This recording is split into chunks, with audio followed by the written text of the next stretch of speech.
Motor City Sports Talk. We back in the building. It's your boy CJ Goodfella talking some Detroit Pistons basketball, and it's starting to, some inklings to come out and putting stories together, and kind of meshing the situation to kind of make speculation into some of the factual substance. Okay, and the Ed Stefanowski guy, who Tom Gores hired as an advisor, said that they believe that the Pistons have a good core of players with Reggie Jackson, Blake Griffin, and Andre Drummond. So what's going on is this. They're not going to tear down this team. They believe they can win with that trio of players right now. So what's going on is the GM candidates that's coming in, which they are under the radar, which they probably have been interviewing, they want to tear down the Pistons, and Tom Gores and his advisor, who is just a yes man collecting the check, is telling them that no. Well, they probably not telling them, but they said they need to tear the roster down, and they not with that. They want to keep this group of players together and try to win now. And people that you guys want to see take over the roster, like Chauncey Billups, if they don't have control over the roster, and they can't make the change they want to make, they're not going to take the job, especially if you got a lame duck lame duck owner and Tom Gores. So that's what's going on. That's why you haven't heard anything, and this situation is stretching out past or about to Memorial's Day. It's the simple fact that they want to keep that core in place, in the potential basketball operation guy who gonna run the team. They don't want to be handcuffed. They want to be able to put their imprint on, just like Stan Van Gundy was able to put his imprint on this team. So if they was gonna keep this core group together, why they just didn't give Stan Van Gundy an extension then? Honestly. If they want to, if they felt strongly about this roster and about what they done with the trades and the moves that they did make in the last few offseason, why was we getting rid of Stan Van Gundy then? Why do he get to go home and collect the check? Why was he ever questioned as the general manager and the final say so over basketball operations? You get the gist of it. Why is he gone if y'all feel strongly about this roster? Because guess what? The next coach you get here ain't going to be no better than Stan Van Gundy. They not. So what was the issue with Stan Van Gundy? Because he didn't make the playoffs with this roster? You think somebody else going to come in here and make a real playoff run? Are the Pistons just content with just making the playoffs and being the 8th and 7th seed in the East? That's terrible. You might not even be 500. This dude's an idiot in Tom Gores. If you got people that's willing to take the job and that's interviewing, they're willing to take the job, and they telling you that this roster sucks, you probably interviewed about 3 to 5 people, and you ain't gonna win with this roster, you need to tear it down, and you saying no, then you gonna get to your 1,000th candidate that nobody else in the NBA want, and think he gonna really do something with this roster? Absolutely not. This is not a winning roster. This is a terrible roster. All your money is tied up into 3 players. Reggie Jackson, garbage. Andre Drummond, he alright. Blake Griffin, often injury prone.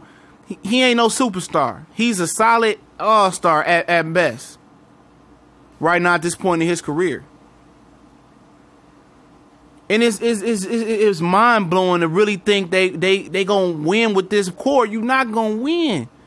And then you're not going to attract top free agents, because you don't have no cap room. And if you had the cap room, don't nobody want to come play with Andre Drummond and Blake Griffin and Reggie Jackson. I'm telling you that. Even the rookies that come here, they dreading to probably play with them. No leadership.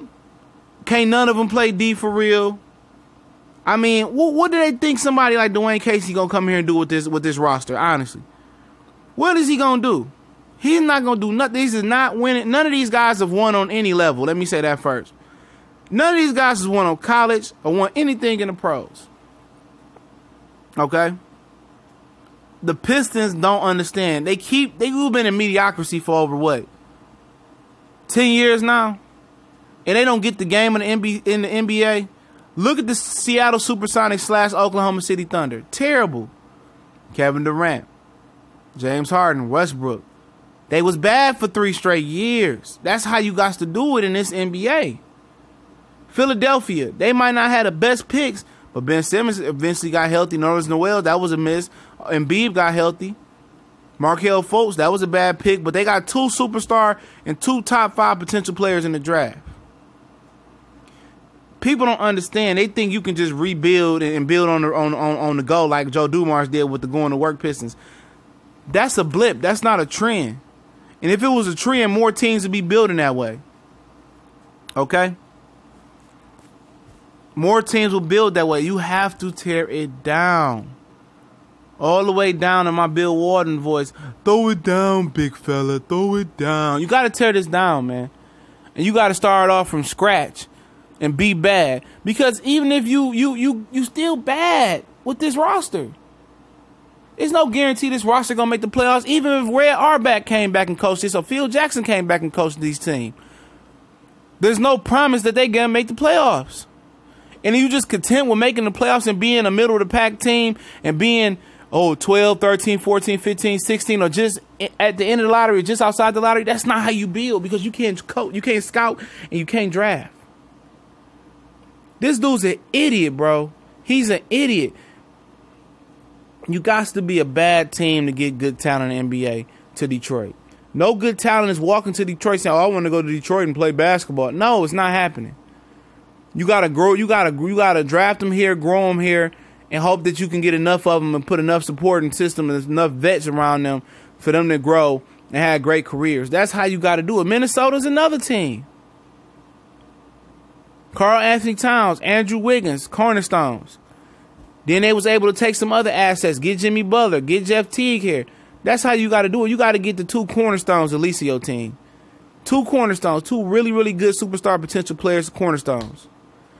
In the direction the Pistons headed, they still headed towards the end of the lottery, you know, or 15, 16, 17, 18 from the draft where you're not getting no superstar talent. You're not really getting no good talent because you don't have an eye for talent. You got to be bad and get us out that top 5 and make the right pick.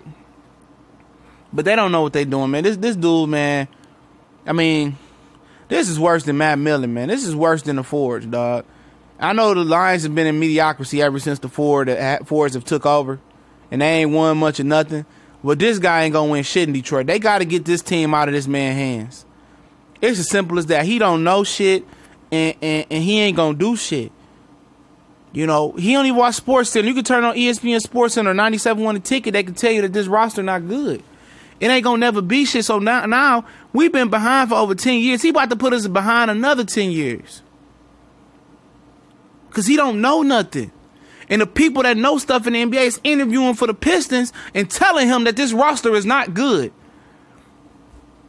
And if the roster was good, why didn't you keep Stan Van Gundy? Oh, because Blake Griffin was injured. He always injured. Reggie Jackson, he ain't going to do nothing. He garbage. He garbage, man. The same Reggie Jackson that y'all shut down for half the year a couple years ago, you believing ain't going to make an impact on this team? Tom Gores an idiot, man. He's worse than the Fords, man. He is. I wish Bill Davidson's wife never would have sold the team. And I don't understand why wives do that. You know, the dude from the Buffalo, Ralph Wilson, or the dude from the Bills told his wife and Bill Davidson, don't sell the team. Keep it in the family. Soon as they pass over, the wives get ready to sell the team. I can't, man. That's a totally different conversation, man. Talk about women in sports, man. As far as that situation. But Tom Gores, he retarded, dog. He retarded. For real. He don't have a basketball IQ bone in his body, man. And if, you know, you Piston fans get mad at me for telling the truth, this is the absolute truth, man. No other way you could sugarcoat this, man. There's no other way you could sugarcoat it. The Pistons been on. You might as well count on the Lions. The Lions is going to win a Super Bowl for the Pistons come back under this guy. Pistons is going to come back quarter past never. He worse than James Dolan over in the New York Knicks, man. They got to get this team out of this man's hands. He don't deserve this team, man. He brought him to Detroit. Give him a hand clap for that. But other than that, man, he don't know nothing, man. He don't know shit. Anybody could look at this team and say they ain't shit, man. What has Blake Griffin won, bro? Look at Chris Paul. He wasn't a problem. Andre Drummond. He practicing threes. He can't even score with his back to the basket. He can't even defend a bucket for real. Reggie Jackson, I ain't got to say nothing about him. Well, you know, We ain't going back to them days where the Pistons was winning, man. We're going to have to rely on the Red Wings bouncing back. The Tigers hopefully having a great offseason, and they ain't going to spend no money. Basically, all our hopes are in the Detroit Lions this year. You know, we probably about to get ready to go through the worst stretch in Detroit sports history in quite some time, but it's Motor City Sports Talk. Y'all know what it is. We gone.